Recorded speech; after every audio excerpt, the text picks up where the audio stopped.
Hi guys. So you should be using that sheet that I attached to yesterday. Like I said before, if you want to type in the answers, you want to fill them in with a paper, with a pencil or pen, it makes no difference to me. I do have these ones here I was going to go over. I'll write the answers in. They're already there for you. When we get to Fourth Crusade, that's where you're going to want to put in your own stuff. Okay, so this is all about the Third Crusade. And as we talked about yesterday, the Muslims defeated the Christians at the Battle of Hattin. And what is a mistake of crossing the desert? I mean, that was definitely the biggest problem that King Guy made, or biggest bad decision he made. But the Muslims gained momentum with that, and they have the exact same leader for the Third Crusade, Saladin. Saladin, in the Third Crusade, really does what he had hoped, okay? And that is to recapture Jerusalem. And there's a lot of important areas of the Holy Land, but Jerusalem really is that crown jewel. That is what everyone is striving to get. And if you control that, quite frankly, you don't really care what else you have. That's really what they want. So once he gets control of that, England gets involved, and their king goes to lead another crusade to take it back. All right, his name is Richard. And Richard, like some kings we've seen, leads from the front. He actually fights in the battles. He earns a nickname, the Lionheart. I don't know if any of you have ever seen the cartoon movie Robin Hood, and how the lion is the king in the movie. That's supposed to be reference to Richard the Lionheart. Okay, Richard the Lionheart and Saladin matched up against each other multiple times in battle. And I would say, let's say they fought, I don't have an exact number, let's say they fought 10 times, they each won 5. And because of this, they earn a real mutual respect for each other. Richard conquers all these lands kind of around Jerusalem, but he didn't think he had enough to actually get inside. Saladin, who controls Jerusalem, doesn't think he has enough to really chase Richard off. So they end up actually meeting and creating a treaty. According to the treaty, the Muslims are going to keep Jerusalem, but they're going to now let Christian pilgrims enter the city and basically visit, places of importance, see relics, different landmarks, things like that. So Muslims keep Jerusalem, but the Christians can visit the city. And at least they feel like, well, that's something. It may not be the ultimate win, exactly what we're hoping for, but at least we can actually go there and see the things we want to see. At dark, they're basically supposed to leave, okay? And that's kind of the arrangement they come up with, right? And this keeps a lot of peace. But, eventually, every treaty is going to fall through, okay? And when it falls through, eventually when Saladin dies, Muslims decide, we don't want the Christians here anymore, okay? We want this to be ours again. Sorry, you're gone, okay? So that leads to a Fourth Crusade. Let me turn this here.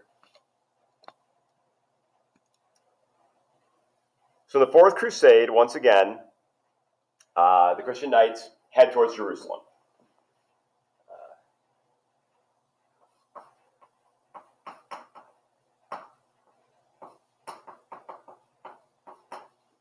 So they head east. On the way, they actually stop in what would be the last Christian city until you actually enter in Muslim territory. What city is that? Constantinople.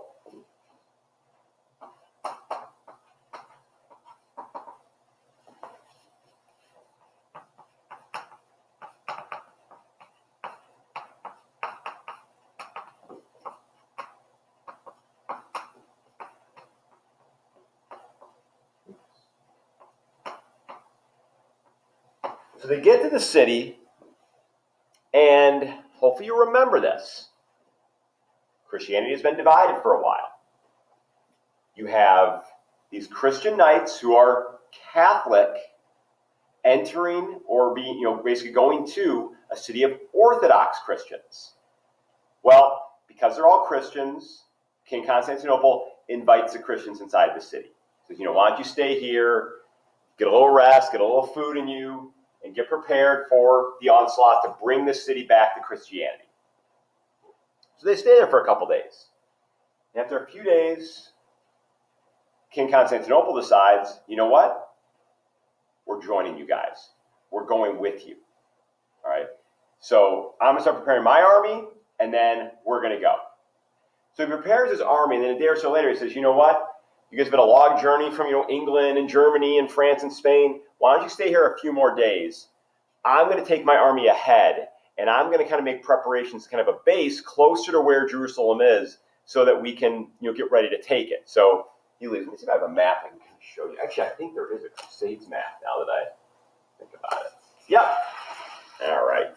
Okay. So they're here, and then start kind of heading this way. Okay. But after a day or so of sitting there, Christian knights kind of realize something. We are sitting in the richest city in the world, and their army has gone. A lot of these knights really went on this crusade for one reason: to get rich. It wasn't about bringing it back for God. It was about getting rich. Now they're in the richest city in the world, and there's no army there. They decided to sack the city.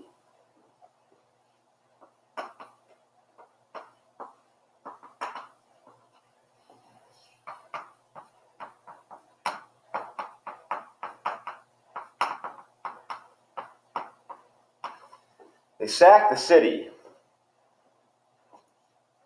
And then even worse, they just turn around and go home. They never even go to Jerusalem.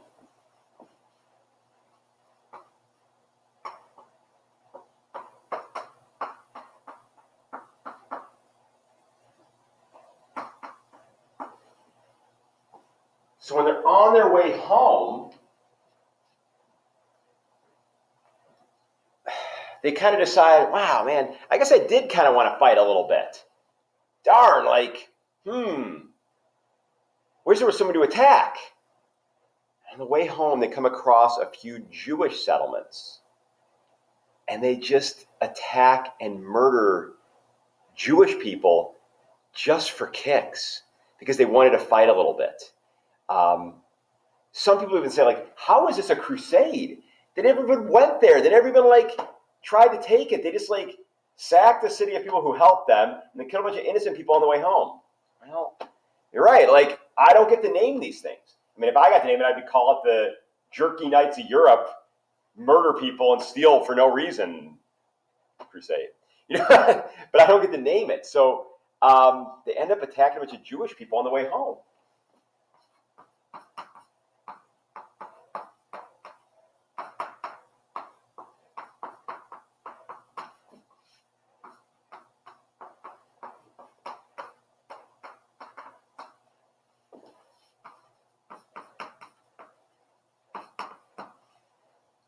So the word of what happens gets to the king of Constantinople.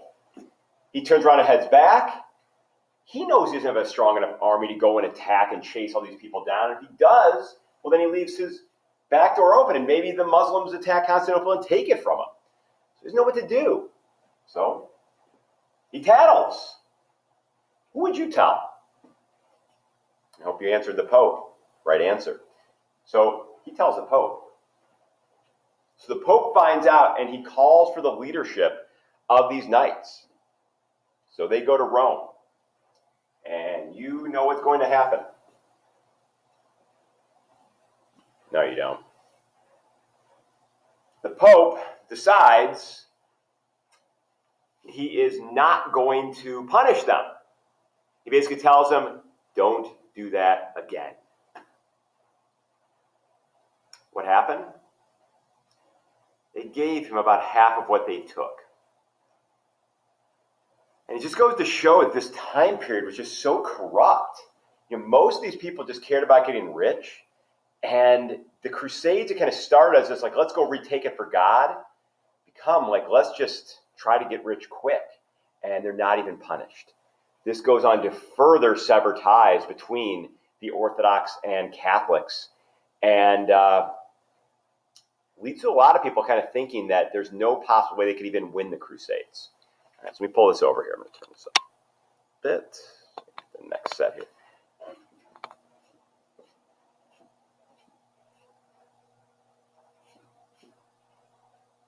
So the story of what happened gets out, and people are terrified. Why are people worried? Because they believe in God. And they're like, did you hear what these knights did? Did you hear they took advantage of other Christians? Like, God is going to get us. Like, he's going to punish us. Like, he's going to destroy us because we're a part of this. We're getting from what they took. And people are really worried. Most people, I think, realize you're not going to get punished yourself. God's going to go after the bad people, the ones who actually did the stealing. But you know who didn't really get this? Kids.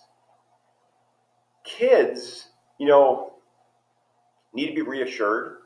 There's definitely times when my son has like a bad dream or something. You're like, no, I'm here. Nothing can happen. Like, don't worry. Like, you need that reassurance as a child. Okay. But who couldn't be reassured? Orphans.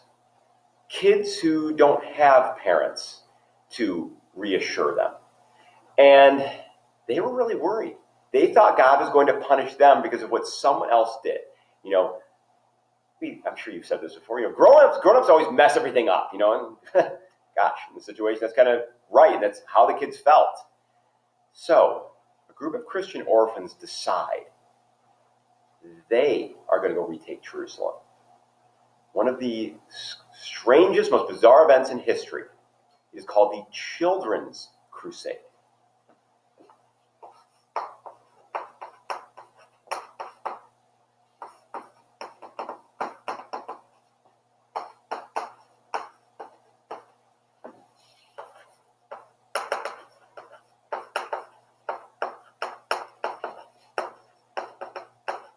They would retake Jerusalem. And I keep spelling Jerusalem wrong. From the Muslims. And you might be thinking to yourself, how the heck could a group of kids ranging from the ages of about 15 to 6 go to Jerusalem, beat the Muslim army that the Christians haven't beaten in the last couple of Crusades? How the heck could they believe this? How could they believe this? It's the power of God. If we get there, if we oppose their army, God would never let these kids be killed on a battlefield because they are true believers. So as we stand there with our rocks and small little knives we stole from kitchens, and our, slingers that throw rocks at, our clubs, our boards with nails in them, God would never let us die because we're Christian. And as we take the battlefield, lightning will rain down and kill the Muslims. And we'll be the heroes. So they end up stealing a bunch of ships to head over to Jerusalem.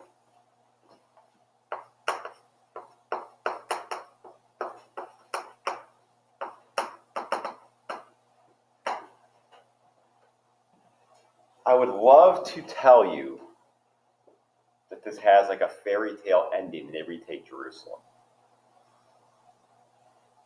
A few days into their journey, their ships are attacked by pirates.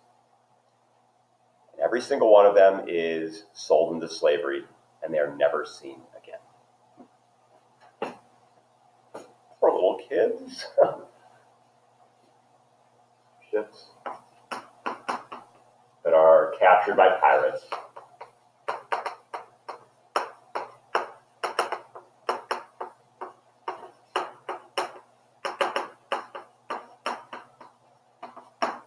sold to slavery.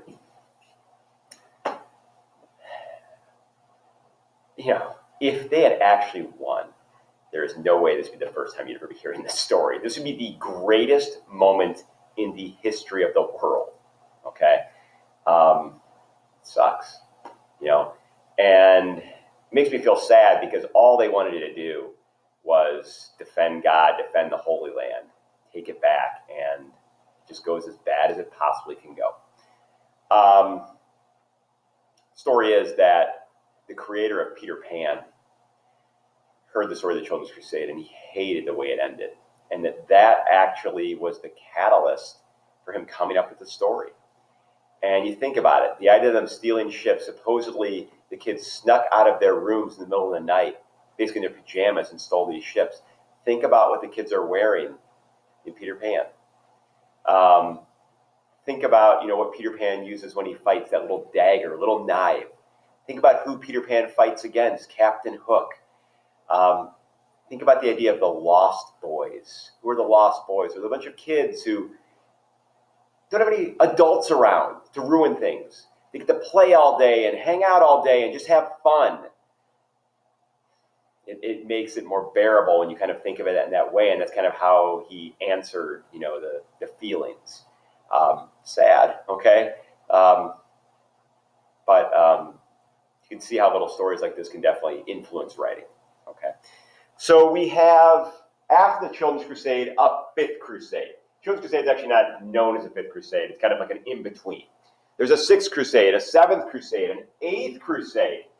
Every single crusade over the next about 100 years is a failure. They never retake Jerusalem. The Muslims repel them every single time. So when you're kind of keeping score here on the Crusades, obviously the Christians win the first crusade. The second crusade, I'd say it was a loss. They don't lose Jerusalem to the third crusade, but they lost almost everything else. Third crusades, I think a loss. They lose Jerusalem. Sure, they're allowed to visit it, but that doesn't last long. And the fourth crusade, they don't even fight. Children's Crusade, the other ones, they're all losses. So really, when you kind of boil down to it, I think the Christians basically won once, and that's it. Okay? So why did they lose? Well, there's a number of reasons. Okay? The first was just simple numbers. There were more Muslims than there were Christians. Okay? When you're trying to send an army to a location, you're almost always going to be outnumbered. It's very rare that the attacking army will have more because the defenders can call on everybody. Especially at this time, you have castles and things like that being built. So it changes things, okay? And it makes it considerably easier when you have more people, okay? Second one, they lost a lot of soldiers just basically going there. With the long journey and the climate in the journey itself, because like the first part of the journey, you're either walking through Europe, which is the long journey itself takes a toll, lack of food, clean water, things like that. Then you get there and you're not accustomed to the climate, and it's so super hot. The Christians normally fought just like in their metal armor. Guys will literally dehydrate and fall over on the battlefield. Like those coupled together definitely took a lot of people out. The third one we talked about the other day of how stupid this was. Christians traded the Muslims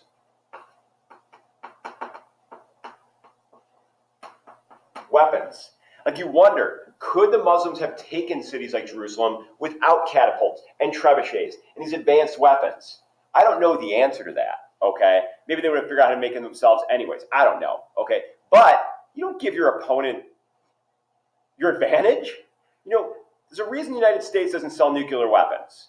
If we sold nuclear weapons, we would wipe out our national debt in a day. But then we'd have to worry about nuclear war coming to our front door tomorrow. So I don't care how much money you make, you don't sell your advantage, you don't sell weapons. Stupid, okay? The last one's kind of the toughest one I think to understand. I'll do the best I can explain it.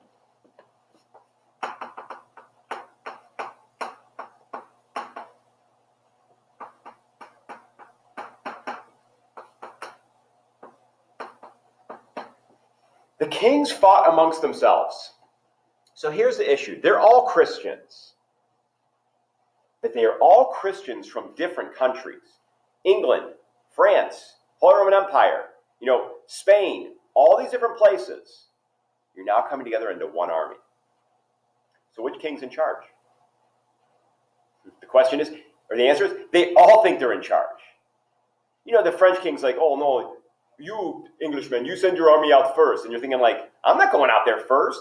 What, so we can lose some of our soldiers, and even if we win the battle, then maybe tomorrow your country attacks mine? Like, no, you go first.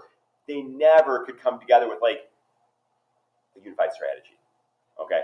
Except for that first crusade. And I think that just kind of got the Muslims by surprise, and they used their advanced weapons to win.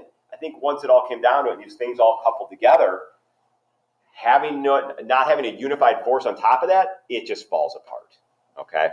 So, the Crusades definitely change Europe forever, okay? Let's start with the good and kind of move our way down, okay? Now, this good is actually go with one of the reasons they lost.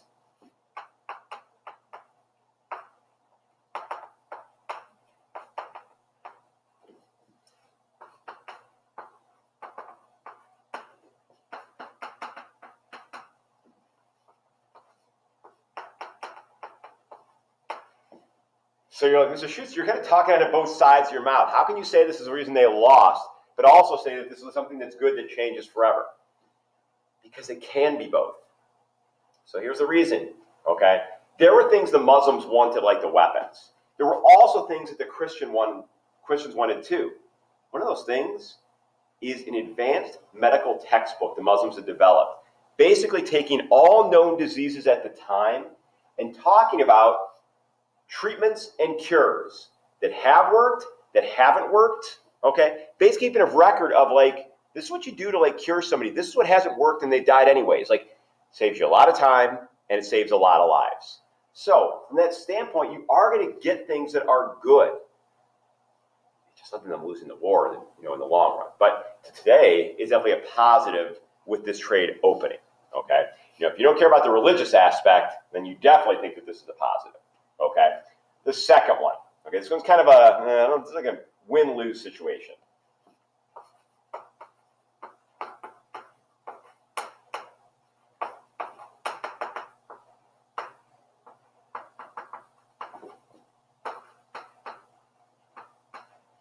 So you think about what we've talked about.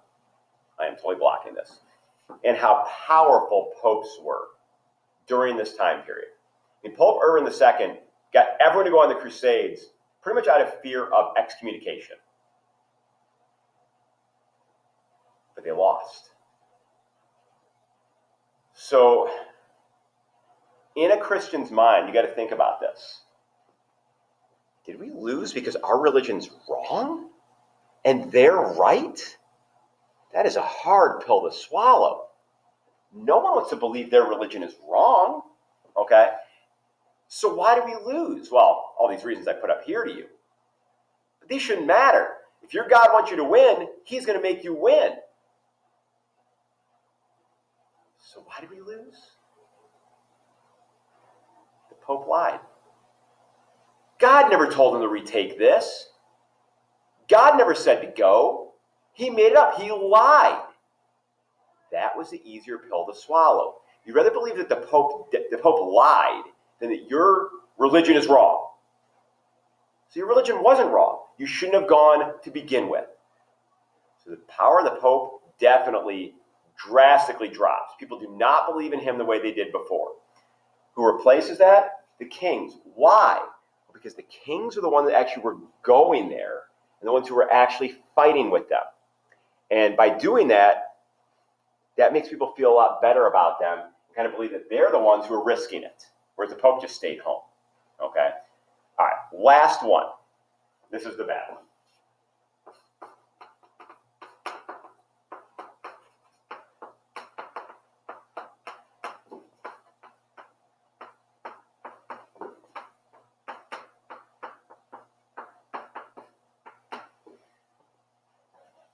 Obviously, there hadn't been a lot of love between these religions to begin with. But when you fight basically for 300 years, that is really going to separate these groups big time. Okay? And they always feel like the other has something the other one wants. Christians and Muslims, some people actually point to this event, the Crusades, as why the terrorist attacks of 9/11 happened. That this is where it all started, okay? I mean, that's hard to really say. I don't think the guys who were hijacking those airplanes were thinking about the Crusades. But deep down, hatred definitely builds over time, and I think this is really where it starts, okay?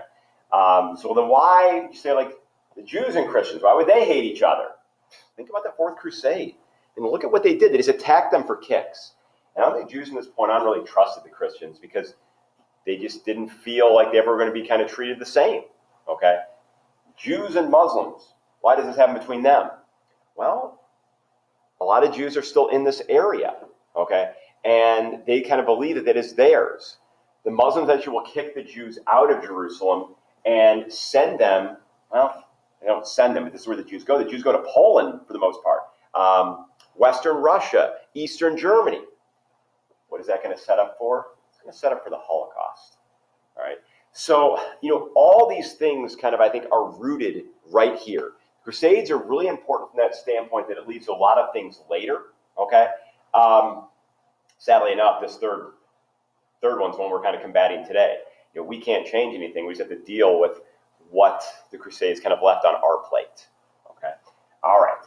So go ahead, take the daily quiz. It's called Crusades and After. It's kind of about the last couple of Crusades we talked about, and this little aftermath here we just went over now. Okay. That's it. Have a great day.